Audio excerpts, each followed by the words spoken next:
नमस्कार, स्वागत है आपका कमोडिटी निवेश में, जहां हम आपको कमोडिटी से जुड़े तमाम सवालों के आपके तो जवाब देते ही है, साथ ही कमोडिटी मार्केट में ट्रेडिंग रणनीति बनाने में भी आपकी मदद करते हैं। चलिए, सबसे पहले आपको सवाल पूछने का तरीका बता देते हैं, क्योंकि एक कॉलर शो है तो सवाल पूछने का तरीका बेहद ही आसान है। आप हमारे नंबर 9619873567 पर अपने सवाल व्हाट्सएप कर सकते हैं और अगले आधे घंटे तक आपके सभी कमोडिटी से जुड़े हुए सवालों के जवाब दिए जाएंगे। साथ ही आप हमारे सोशल मीडिया पेज के जरिए भी अपने सवाल भेज सकते हैं और सभी सवालों के जवाब अगले आधे घंटे तक देंगे। और हमारे साथ दो खास मेहमान होंगे जो आपके सवालों के जवाब देंगे। अजय केडिया होंगे, केडिया कमोडिटी के एमडी, और दीपेन शाह भी होंगे। आप दोनों ही मेहमानों का स्वागत भी है ईटी नाउ स्वदेश पर, आप दोनों के पास आएंगे। लेकिन सबसे पहले एक खबर ग्वार को लेकर है। ग्वार में जिस तरह के उतार चढ़ाव दिख रहे हैं, इसका क्या इंपैक्ट हो रहा है, क्या कुछ मार्केट में डेवलपमेंट हो रहे हैं और क्या वजह है, इस पर बात करने के लिए हमारे साथ दो खास मेहमान और हैं जो टेलीफोन लाइन पर जुड़े हुए हैं। हमारे साथ युवराज कन्हुगा है जो डायरेक्टर है हिंदुस्तान ट्रेडकॉम से, और साथ ही शुभ लक्ष्मी ग्रुप ऑफ एफपीओ बाजार कंपनी के रविंद्र गौर है। आप दोनों मेहमानों का भी स्वागत है। सबसे पहले युवराज जी आपके पास आएंगे। सर, ग्वार में जिस तरह की वॉलेटिलिटी हम देख रहे हैं, जिस तरह का उतार चढ़ाव देख रहे हैं, क्या लग रहा है, इससे ट्रेडिंग में दिक्कतें हो रही है? क्या ट्रेडर्स का पैसा बन रहा है?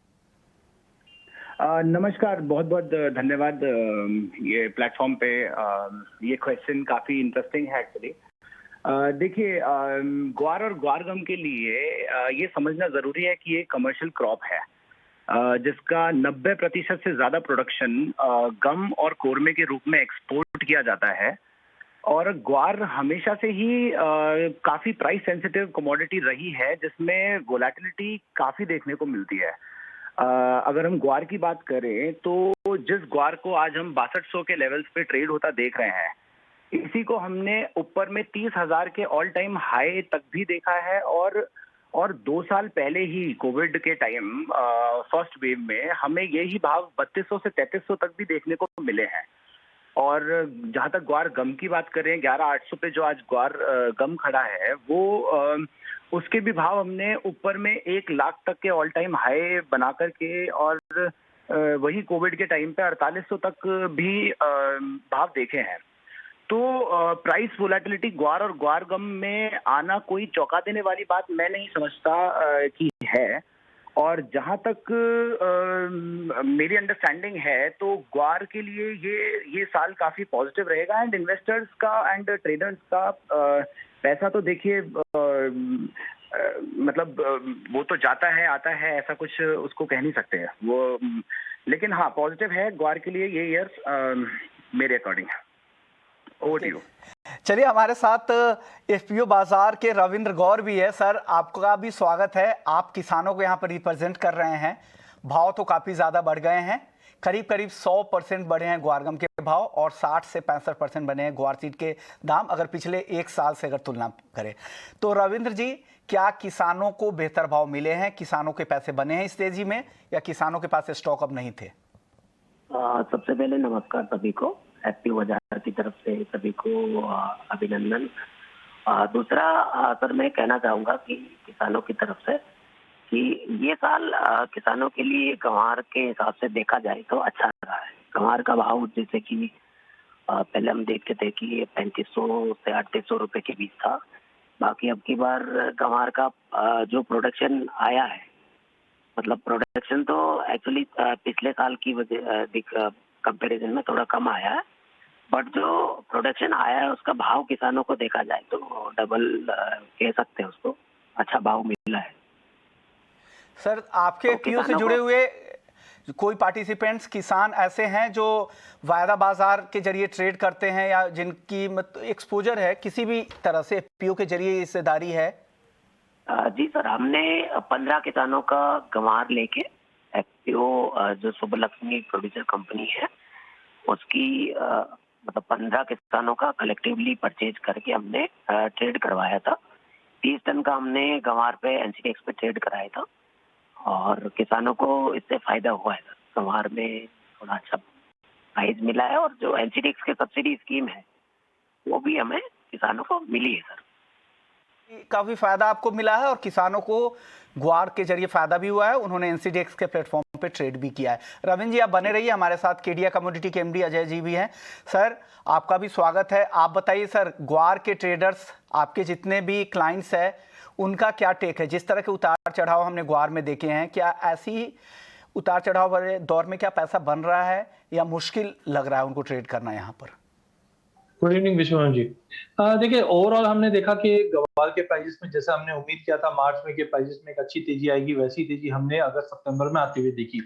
कहीं ना कहीं हमने पाया कि मार्केट में जिस से एकाएक जो अगस्त सितंबर में तेजी आई थी वो जस्टिफाइड नहीं दिखाई देती, जिसके चलते हमने 6000 के लेवल पे क्लाइंट्स को प्रॉफिट बुक करने के लिए कहा है। एज ऑफ नाउ हमारा व्यू न्यूट्रल है, बिकॉज जिस तरह से पिछले 3-4 महीने में प्राइसेस डबल हुए, खास करके गवार गम की जिसमें इंडस्ट्रियल यूज ज्यादा रहती है, तो कहीं ना कहीं इंडस्ट्रियल डिमांड पे इम्पैक्ट पड़ सकता है। जैसे कि हम ऑलरेडी जानते हैं कि पैंडेमिक के बाद सभी इंडस्ट्री कॉस्ट कटिंग के लिए देख रही है, और उसी टाइम पे अगर हम गवार गम के भाव को डबल होते हुए देखते हैं तो गवार गम के भी अल्टरनेट अवेलेबल है मार्केट में। खास करके अगर सेल प्रोडक्शन की बात करें, यहाँ पे हम एफआर या अगर हम बोल सकते हैं स्लिक वाटर, इसका यूज होता है। तो कहीं ना मुझे लगता है कि एक करेक्शन ड्यू है गवार सीड गवार गम दोनों में ही। फ्रेश पोजीशन ये लेवल्स पे नहीं बनानी चाहिए। अगर गवार सीड की बात करें तो हमें लगता है 5500-5600 का एक बेस प्राइस वापस आना चाहिए, वहां पे एक फ्रेश बाइंग बन सकती है। वहीं गवार गम एज कम्पेयर टू गवार सीड वैसे स्ट्रॉन्ग रहेगा क्योंकि इंडस्ट्रियल कंजम्पशन रहेगा, बट करंट मार्केट से मुझे लगता है थोड़ा वेट करना चाहिए। नीचे में 10,000 के करीब या 9800 के करीब मिलना चाहिए, वहां से एक फ्रेश बाइंग बनती तो बेटर है। अगले 15-20 दिन या महीना भर मार्केट से थोड़ा दूर रहना चाहिए। 2022 जनवरी के बाद ही हमें लगता है कि एक रिव्यू करके फिर से बाइंग अपॉर्चुनिटी ढूंढनी चाहिए। करंट लेवल पे अवॉइड करना चाहिए लॉन्ग पोजीशंस। करंट लेवल पे आपको अवॉइड करना चाहिए और नीचे के लेवल पे ढूंढना चाहिए कि कहाँ पर आपको एंट्री करें। तो महीने भर आप दूर रहें, फिर वापस से एंट्री करें, क्योंकि काफ़ी वॉलेटाइल है। दीपेन आप क्या मानते हैं, ग्वार में जिस तरह की वॉलेटिलिटी है, क्या पैसा बन रहा है लोगों का या अभी काफ़ी रिस्की ट्रेड हो गया है यहाँ पर ट्रेड करना? जी पैसा बन रहा है, उसके दो उत्तर होंगे। अगर आपने पहले से लेके रखा है और अभी अगर आप खड़े हैं अपनी बाइंग में तो डेफिनेटली आपका पैसा बन रहा है। और अगर आप लोअर लेवल्स पे गाइडेंस लेके इन्वेस्ट भी किए होते तो डेफिनेटली काफ़ी अच्छा पैसा बना है। बिकॉज अगर हम लास्ट 1 ईयर की बात करें तो गुआर गम और गुआर सीड दोनों ही प्राइस टर्म्स में बाकी सभी कमोडिटीज का आउट परफॉर्मेंस किया है प्राइस में।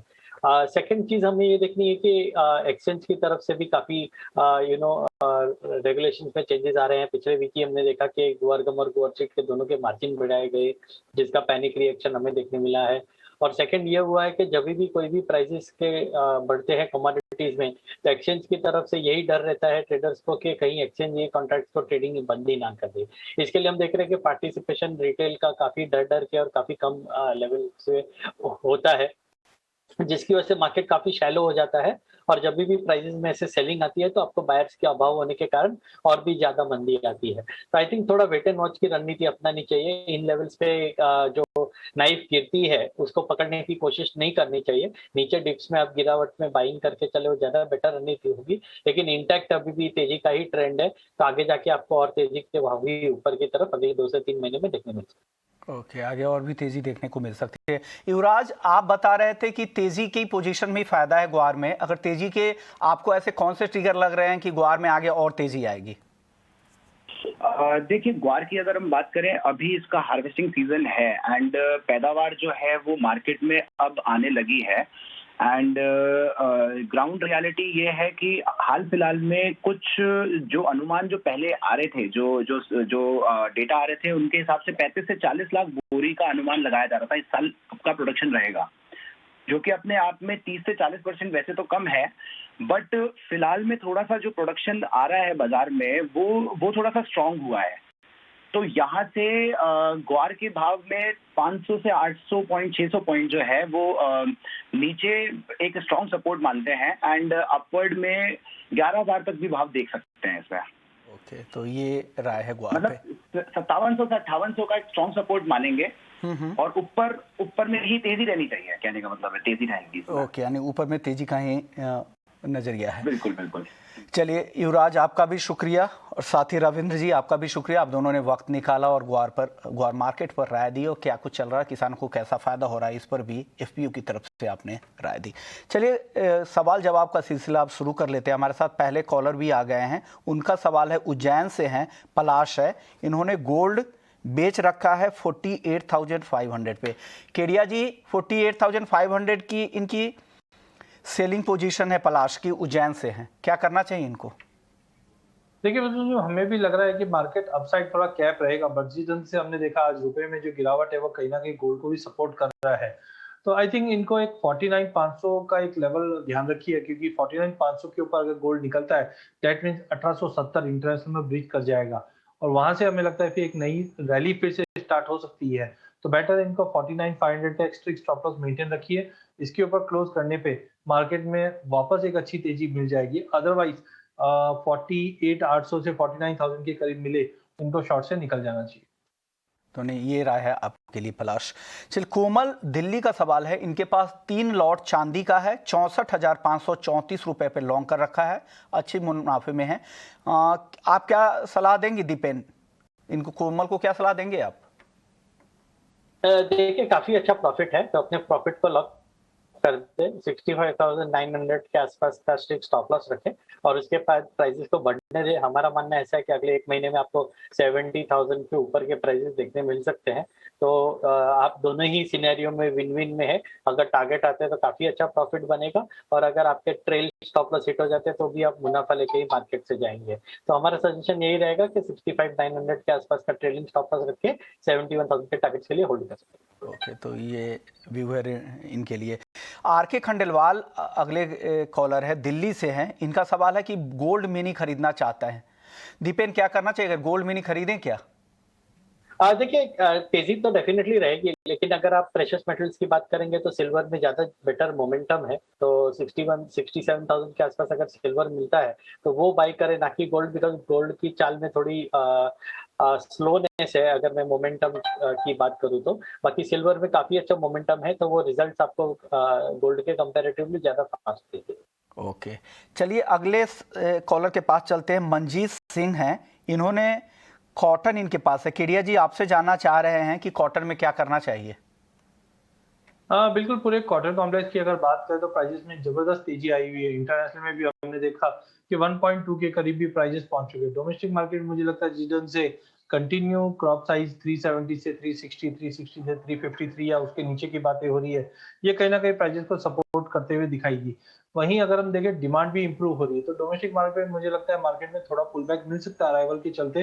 बट इन ऑल अगर हम फरवरी तक की बात करें तो 38,000 तक का लेवल कॉटन में देखने मिल जाएगा। वहीं इंटरनेशनल में हमारी उम्मीद है कि 1.40 तक के भी लेवल हम आइस कॉटन में देख पाएंगे। तो ओवरऑल कॉटन में बाय ऑन ड्रॉप ही रखिए, ट्रेंड बहुत मजबूत है अगले 2-3 महीने।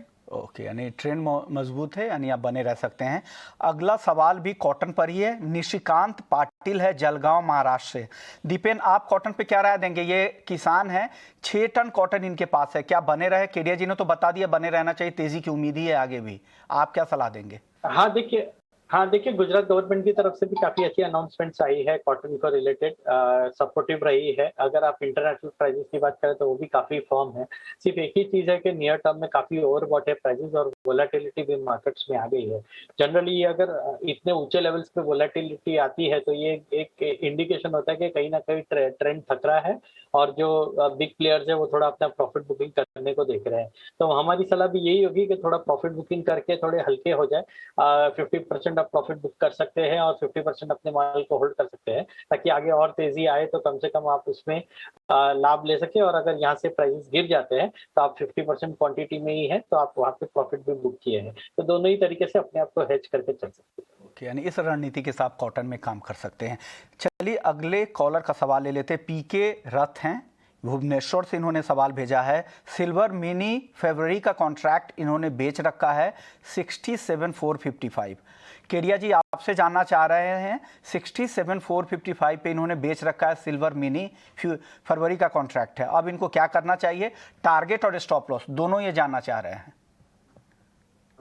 देखिए विश्व जी, मुझे लगता है कि चांदी भी थोड़ा सा मार्केट लैकलस्टर है, क्योंकि इंटरनेशनल में नो डाउट 25 के ऊपर आ चुका है बट आई थिंक शाम का डेटा थोड़ा वॉचफुल रहेगा। तो मुझे लगता है कि थोड़ा भी पुल बैक आया तो बेटर शॉर्ट से एक बार निकल जाइए।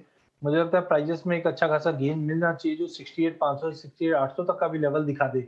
बट बिल्कुल जो पिछले हफ्ते की तेजी के बाद मार्केट थोड़ा हायर साइड पे कैप जरूर कर रहा है। आज शाम का डेटा देखकर मुझे लगता है फिर से बाइंग करनी चाहिए, मार्केट में एक जंप कंटिन्यू रह सकता है। से ही एक और सवाल आ गया है, अनूप सिंह है, आपसे जानना चाह रहे थे कि मस्टर्ड सीड में क्या करना चाहिए। केडिया जी। ओके, मस्टर्ड में अगर देखें तो फ्यूचर्स तो बैन है, बट कहीं ना कहीं हमें लगता है इस बार एरिया अंडर कल्टीवेशन में काफी बड़ी इजाफा है, जिसकी वजह से प्राइसेस पे एक एक्सपेक्टेड है कि फॉल आना चाहिए। बट मुझे लगता है कि क्रॉप साइज बड़ी होने के बावजूद डिले होने की उम्मीद ज्यादा है, और तेल के भाव में जिस ढंग से तेजी बनी हुई है, ये मस्टर्ड को कंटिन्यू सपोर्ट ही रखेगा। तो ओवरऑल मुझे लगता है कि प्राइसेस में थोड़ा भी पुल बैक आए लेके चलना चाहिए। 82 8250 का ओवरऑल अपसाइड रहेगा, बट रेंज बाउंड रहेगा क्योंकि फीचर्स पे अवेलेबल नहीं है। ओके, चलिए मस्टर्ड से जुड़ा हुआ और ही एडिबल ऑयल में अगर बात कर लेते तो सोयाबीन में आज जबरदस्त तेजी, करीब 6% की तेजी के साथ कारोबार कर रहा है। क्या लग रहा है दीपेन आपको सोयाबीन में अब? जी, एक्सपेक्टेड था। देखिए, अगर आप पिछले वीक का शो देखेंगे तो वहां पे भी हमने दर्शकों को सलाह दी थी कि 5,100 के आसपास सोयाबीन काफी अच्छे लेवल्स प्रेजेंट कर रहा है। कुछ समय के पहले की बात है कि हमने 9,000 के प्राइसेस भी देखे थे। तो डिस्पाइट द फैक्ट के बैकवर्डेशन था और प्राइसेस फिर भी 5,000 के आसपास दिख रहे हैं, जो काफी अच्छे लेवल्स है इन्वेस्ट करने के लिए। आई थिंक हमने वहां से करीबन 20% की तेजी ऑलरेडी देख चुकी है, और आज ही हमने 5% की तेजी देखी है। डिप्स आती है तो खरीद के चले 4,800 5,000 के आसपास। जब तक आप उसके नीचे के लेवल नहीं आते तब तक सोयाबीन में तेजी करते ही चला जाए। ओके, सोयाबीन में तेजी की उम्मीद है। केडिया जी, आपको क्या लग रहा है, जिस तरह की तेजी आज बनी है सोयाबीन में, क्या कंटिन्यू होती दिख रही है आपको भी? बिल्कुल जी, विंटर्स में ज्यादा करके हम देखते हैं पॉलिटी इंडस्ट्री की डिमांड भी बढ़ जाती है।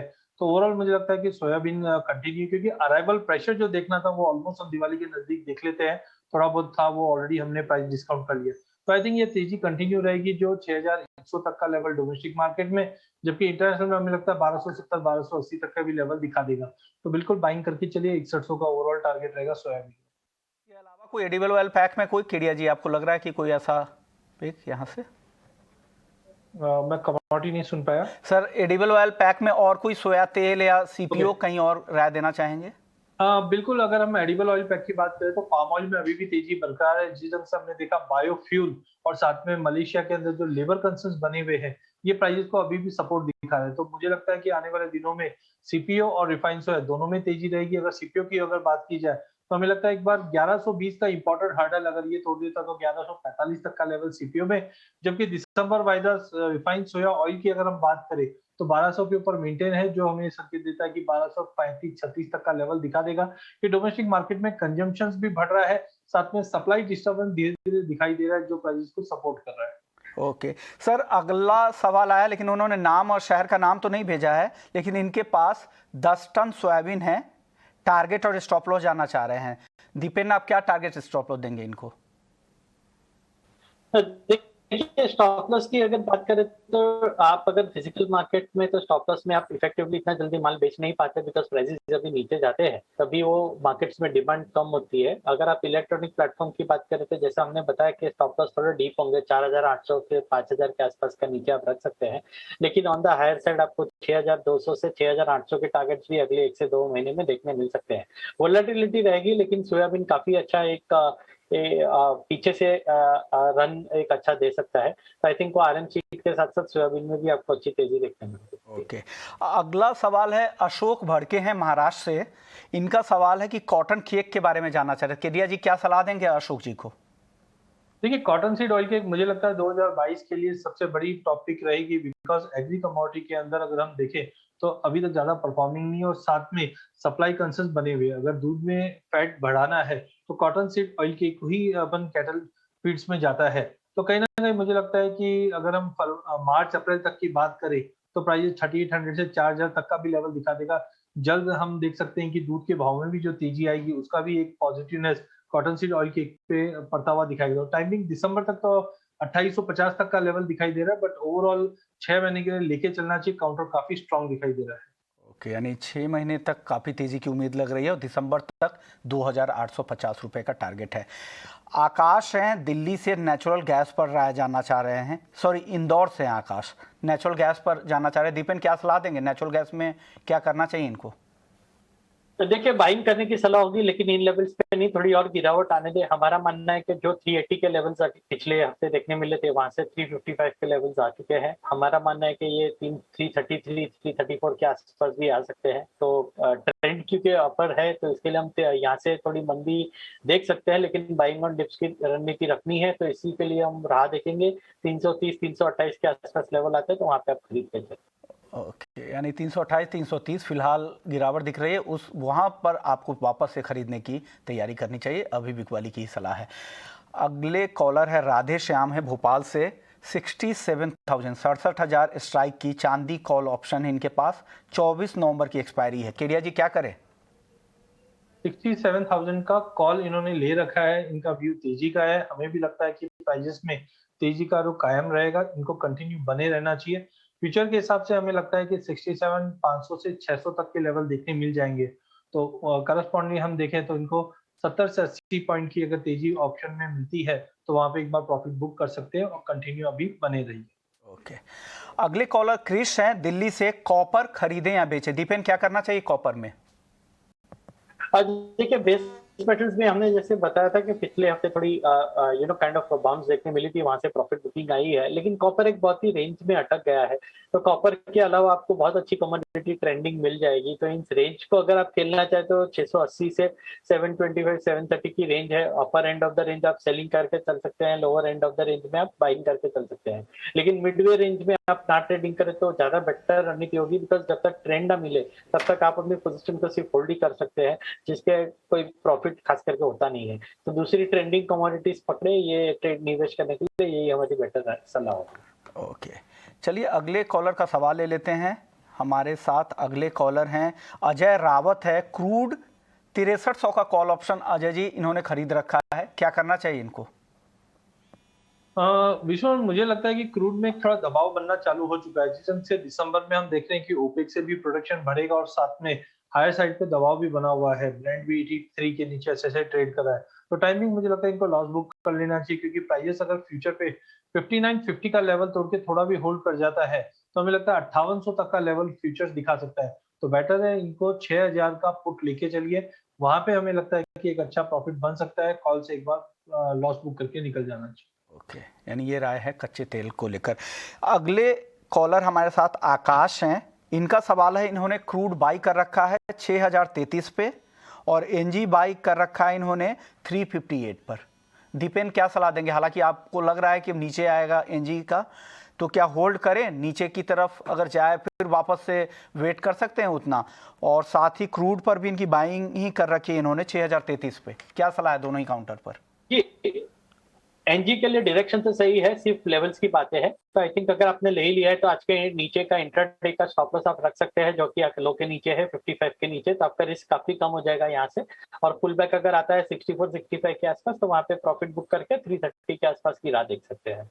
अगर क्रूड ऑयल की बात करें तो जैसा अजय जी ने राइटली पॉइंट आउट किया कि 59 58 50 के रेंजेस हैं, जहाँ पे काफी अच्छा सपोर्ट है। अगर मार्केट उसके नीचे जाते हैं तो इजीली यहाँ से आपको 2 से 3% की और करेक्शन दिखने मिल सकती है। तो आई थिंक क्रूड के लिए बाइंग थोड़ा रिस्की हो जाएगा, बेटर है कि क्रूड को एग्जिट कर।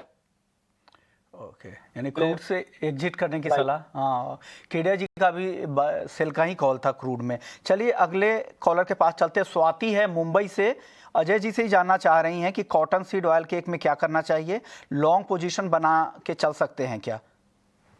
केडिया जी आपसे। बिल्कुल विश्वास जी, मैंने जैसे अभी भी कहा था कि कॉटन के एक तो क्रॉप साइज थोड़ा सा कंसर्निंग है और साथ में पैंडेमिक के बाद जो डिमांड ओपन अप हो रही है, ये कहीं ना कहीं कॉटन सीड ऑयल केक को सपोर्ट करेगा। खल के मामले में अगर हम बात करें तो सभी खल के मुकाबले कॉटन सीड ऑयल केक अभी भी काफी सस्ती है। तो ओवरऑल मुझे लगता है कि कंजम्पशन धीरे धीरे और बढ़ते हुए जाएगा, जिसकी वजह से इमीडिएट दिसंबर तक तो 2850 का लेवल है, बट मुझे लगता है कि ये जल्द 4000 तक का भी लेवल मार्च तक दिखा सकता है, मार्च अप्रैल। ओके, 2850 तक का टारगेट है दिसंबर तक का, और मार्च तक 4000 तक के भी लेवल दिख सकते हैं, ऐसा केडिया जी मानते हैं। चलिए मसालों के काउंटर पर नज़र डाल लेते हैं। मसालों में आज ज़्यादातर काउंटर सभी अच्छी तेज़ी के साथ कारोबार कर रहे हो, जीरा हो, धनिया हो या फिर टर्मरिक हो, सब। दीपेन क्या आपकी क्या राय है? कोई तीनों में से कोई पिक अगर आप देना चाहें यहाँ पर? जी, एक्चुअली देखिए तीनों ही पिक रहेगी। जीरा का हम टारगेट 17,800 दिसंबर एंड जनवरी तक देख रहे हैं। धनिया के एकदम नियर टर्म टारगेट्स आपको 9,200 के आसपास देखने मिल सकते हैं। और अगर आप टर्मरिक की बात करें तो थोड़ा लगा रहा है टर्मरिक, लेकिन 7,200 7,000 के आसपास काफी अच्छा सपोर्ट है। अगर वहां पे मिलता है तो आप 3 महीने के लिए निवेश करें तो वहां से भी आपको 15 से 20% की तेजी देखने मिल सकती है। तो वो डिपेंड आप पे करेगा कि आप कौन सी कैटेगरी या कितना समय दे सकते हैं अपने निवेश को। नियर टर्म के लिए धनिया खरीदे, मिड टर्म के लिए जीरा खरीदे और थोड़ा 3 से 6 महीने के लिए आप टर्मरिक खरीद के चल सकते हैं। ओके, यानी 3 से 6 महीने के लिए टर्मरिक खरीदना है, नियर टर्म के लिए और मीडियम टर्म के लिए फिर आपको धनिया और जीरे की खरीदारी की सलाह दी गई है। चलिए कमोडिटी निवेश को यहीं समेटते हैं। शुक्रिया अजय जी आपका, दीपेन आपका, आप दोनों ने वक्त निकाला और दर्शकों के तमाम सवालों के जवाब भी दिए।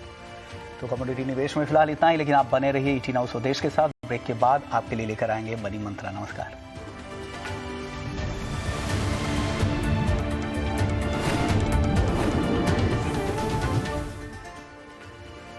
चुनौतियां